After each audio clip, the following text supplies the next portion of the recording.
Evet, meşhur Avra Sokağı. Norveç somon, çupra, sarı kanat. Tekir ne kadar? Kilosu 400'müş. Karides?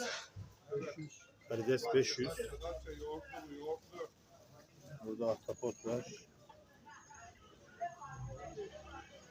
Fiyatlar böyle.